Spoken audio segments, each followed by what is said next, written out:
नमस्कार आदाब, आप देख रहे हैं ऑनलाइन न्यूज इंडिया। आपके साथ मैं हूं मोहम्मद अफजल आलम। हर बात में 70 साल का राग अलापना और ऐसे दिखाना कि पिछले 70 साल में कांग्रेस पार्टी ने कुछ किया ही नहीं, देश को बर्बाद कर दिया, देश का बेड़ा गर्क कर दिया। और अगर हमारी सरकार होती 70 साल से तो आज देश कहां से कहां होता। और 70 साल में जो काम नहीं करके दिखाया वो 6 साल में प्रधानमंत्री नरेंद्र मोदी ने वो करके दिखा दिया है। ये बातें भारतीय जनता पार्टी के नेताओं, प्रवक्ताओं और खुद प्रधानमंत्री नरेंद्र मोदी के द्वारा कही जाती है। लेकिन आज हम आपको दिखाएंगे कि किस तरह से सच्चाई है कि 70 साल में जो नहीं हुआ वो प्रधानमंत्री ने करके दिखा दिया। देश का नाक कटवा दिया, देश के जो संबंध थे, जो विदेश नीति थी उसको पूरी तरह से बर्बाद करके रख दिया और देश का मौखौल उड़ा करके रख दिया। आपको दिखाएंगे, आपके लिए देखना यह बेहद दिलचस्प है और आप भी देखकर दंग रह जाएंगे। सबसे पहले आपको दिखाते हैं भूटान के बारे में।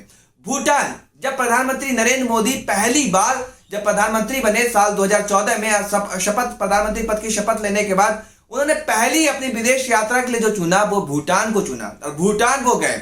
लेकिन आज क्या हुआ है आपको बता दें कि भूटान ने हमारी पानी को रोक दिया है, जिससे असम के किसान निर्भर रहते थे कि उससे खेती और सिंचाई की जाए। लेकिन अब नौबत ये आ गई है कि किसान जो है हमारे असम के वो सड़कों पर प्रदर्शन कर रहे हैं भूटान के खिलाफ और भारत सरकार से ये मांग कर रहे हैं कि जल्दी से जल्द इसका समाधान ढूंढा जाए।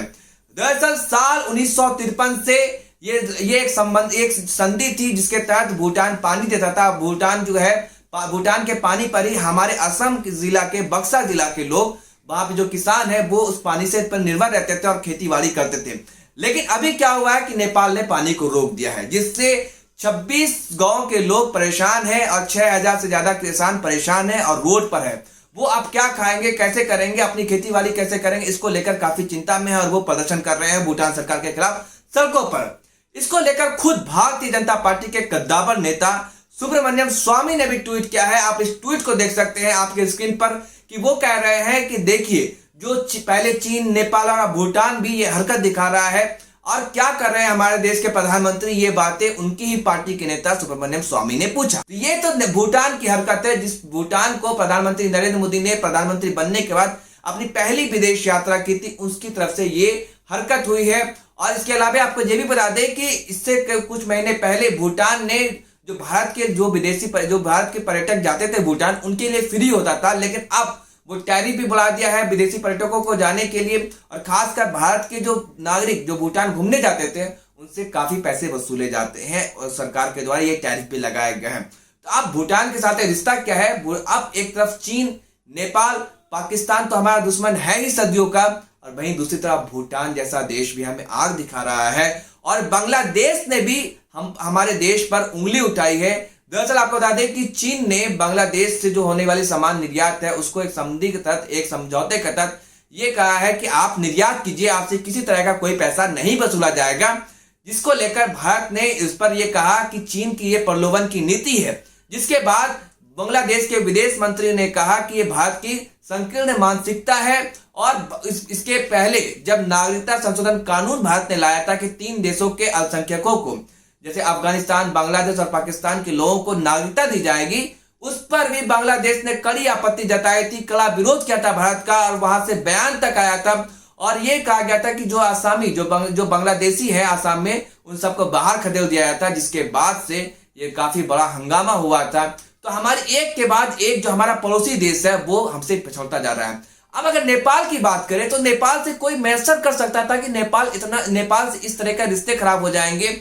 ऐसे वक्त में, वो भी बुरे हालात में, बुरे वक्त में, जब चीन हमारी से जो है 4 किलोमीटर सीमा के अंदर तक घुस आया है, हमारे वीर जवान उनसे लड़ते शहीद हो गए हैं। तो नेपाल जैसा देश जिसके रोजी रोटी और बेटी का रिश्ता था, वो भी हमें आग दिखाएगा। वो भी ये बता रहा है कि, और आपको बता दें कि अभी कुछ दिनों पहले आपने देखा था कि सीतामढ़ी के बॉर्डर पर नेपाल की पुलिस ने फायरिंग की, जिससे एक व्यक्ति की मौत हो गई। जो भारतीय मूल का नागरिक व्यक्ति था उसकी मौत हो जाती है, 4 लोग घायल हो जाते हैं और साथ ही 2 व्यक्ति को उन्होंने अपने कब्जे में भी कर लिया था, बाद में उसको छोड़ा, जिसका बयान खुद आया था, आपने देखा होगा। और अभी जो बिहार के पूर्वी चंपारण जिले में जो नदी पर पानी जो पुल बन रहा है उसका निर्माण कार्य हो रहा है, बाढ़ को रोकने के लिए नेपाल ने उसको भी अपना दावा ठोका है उस नदी पर और ये कहा कि काम रोको, और काम रुकवा दिया है। जिसके बाद से बिहार के जो जल संसाधन मंत्री ने उन्होंने भी विदेश मंत्रालय को इससे अवगत करवाया है और कहा कि जल्दी हस्तक्षेप करें, नहीं तो जो पानी का मौसम है, बारिश का मौसम है, नहीं तो बिहार का कई जिला बाढ़ की चपेट में आ जाएगा और बिहार को काफी नुकसान होगा। इससे पहले आप जान ही रहे हैं कि लिम्पियाधुरा, काला पानी और लिपू लेक जैसे क्षेत्र को, उत्तराखंड का जो क्षेत्र है उस पर नेपाल ने नक्शा बाजाबता पास कर दिया है और ये कहा कि ये मेरा क्षेत्र है और उस पर दावा ठोक दिया है, जिससे भारत से तनातनी चल रही है। और एक कानून पास किया है, नागरिकता संशोधन कानून नेपाल ने ये पास किया है और उसमें ये कहा गया कि विदेशी महिला जो नेपाल के पुरुष से शादी करेगी उसको 7 साल के बाद नागरिकता दी जाएगी। इससे सबसे ज्यादा नुकसान जो होगा वो किसको होगा? अपने हिंदुस्तान की महिलाओं को होगा, क्योंकि नेपाल से भारत का जो संबंध है वो बेटी और रोटी का संबंध है। बिहार की कई महिलाएं, कई लड़कियां शादी कर नेपाल जाती है, अब उनको 7 साल के बाद नागरिकता मिलेगा। ये बार बार नेपाल जो है आग दिखा रहा है और शेर खोद रहा है, जिसे कहें, वो ऐसा हरकत कर रहा है और हिमाकत कर रहा है नेपाल जैसा देश भी। तो आप खुद सोचिए, खुद अंदाजा लगाइए कि जो काम 70 साल में नहीं हुआ था, जो बरसों से चला आता है, जिससे नेपाल हो, भूटान हो, बांग्लादेश हो, ये सब ऐसे देश थे जो पारस्परिक रूप से, जिसे हम कहते हैं ना कि हमारा बेटा है, हमारे बेटे जैसा है, वो ऐसा संबंध था। लेकिन नेपाल ने, जो भारत, हमारे नरेंद्र मोदी ने क्या करके दिखा दिया। आज ये सब देश जिसको हम मदद करते थे, जो हमारे टुकड़ों पे पलता था, वो देश भी आज ये नौबत आ गई है कि ये दिखा रहा है कि हम तुमसे युद्ध करने को तैयार है। नरेंद्र मोदी अपने आप को 56 इंच के प्रधानमंत्री कहते हो, ये बातें ये आकर रुक गई है। और चीन से तो जान ही रहे हैं कि तनातनी चल रहा है और पाकिस्तान मेरा पहले से ही दुश्मन है। तो ये विदेश नीति, हिंदुस्तान अभी बहुत ही नाजुक दौर से, नाजुक मोड़ से गुजर रहा है। अब आपको बता दें, प्रधानमंत्री नरेंद्र मोदी हिंदुस्तान के दूसरे ऐसे प्रधानमंत्री बन गए हैं जो सबसे ज्यादा विदेशी दौरा उन्होंने किया है। सिर्फ और सिर्फ 55 महीने में उन्होंने, जो अपना उनका पहला कार्यकाल था उसमें 4 साल 7 महीने में भी उन्होंने ही 52 देशों, 92 कंट्रीज का दौरा कर चुके थे, विदेशी कंट्रीज का, जिसमें कई देश, एक देश में कई बार वो गए थे, ये भी शामिल है। इंदिरा गांधी 113 बार गई थी 15 साल के अपने कार्यकाल में। प्रधानमंत्री मनमोहन सिंह, पूर्व प्रधानमंत्री मनमोहन सिंह 10 सालों के कार्यकाल में अपने, वो जो है 53 बार यानी 93 बार, यानी 93 कंट्रीज का दौरा 10 सालों में उन्होंने किया था। और खुद नरेंद्र मोदी, प्रधानमंत्री नरेंद्र मोदी जो है वो केवल 55 महीने में ही उन्होंने 92 कंट्रीज का दौरा कर दिया। अब इस पर कांग्रेस प्रवक्ता गौरव वल्लभ का ये बयान आया है। आप उस बयान को देखिए कि क्या फायदा हुआ जनता का पैसा लुटाने का। जो ये कहते थे कि मोदी जी का डंका बज रहा है और मोदी जो है शाख बड़ी है देशों में, विदेशों में। मोदी जी जो है एक वैश्विक नेता बनकर उभरे हैं। हौडी मोदी का कार्यक्रम रखा गया, लेकिन क्या फायदा होगा उससे इतना पैसा खर्च करने से? आप गौरव वल्लभ के इस बयान को सुनिए। क्या दुनिया का कोई देश खुलकर हमारे पक्ष में खड़ा है? ये बात मैं आज आपसे इसलिए पूछ रहा हूं क्योंकि जब से मोदी जी ने सत्ता की बागडोर संभाली तब से लेकर आज तक 44 देशों की उन्होंने यात्रा की, जिसमें करदाताओं का 446.52 करोड़ रुपया खर्च हुआ। आज रूस ये कह रहा है कि China and India should resolve their conflict themselves, अर्थात चीन और भारत अपने मुद्दे, अपनी परेशानियां स्वयं निपटाएं। अमेरिका के राष्ट्रपति, जिनके लिए इसी साल फरवरी माह में हमने 3 करोड़ 70 लाख के फूल बरसा दिए उनके स्वागत में 100 करोड़ रुपए लगाकर मोटेरा स्टेडियम में उनका भाषण करवाया। यमुना जी में उनको ताजमहल देखते वक्त दुर्गंध ना आए, इसके लिए करोड़ों लीटर पानी बहा दिया।